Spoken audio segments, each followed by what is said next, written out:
नमस्कार मित्रांनो, मी संध्या हिरे आणि संध्या हिरे गॉट फार्मवरती आपलं सगळ्यांचं स्वागत आहे. आपण शेळी पालन करतो.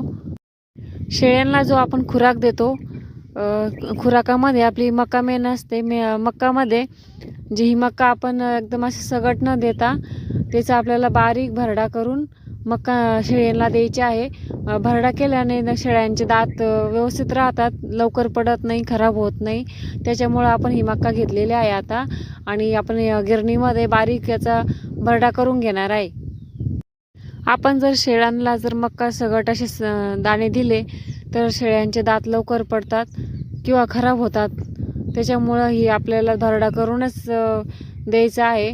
तर अशा पद्धतीने आपण आता गिरणीमधून भरडा करून घेणार आहोत. बघू शकता तुम्ही आपण कसा भरडा केलेला आहे आणि ह्या पद्धतीनेच भरडा करून आपल्या शेळ्यांना द्यायचा आहे. सगट मका देऊ नका. आणि तुम्ही तुमच्या शेळी पालनामध्ये कशी मका देतात हे मला कमेंट करून नक्की सांगा. बाय.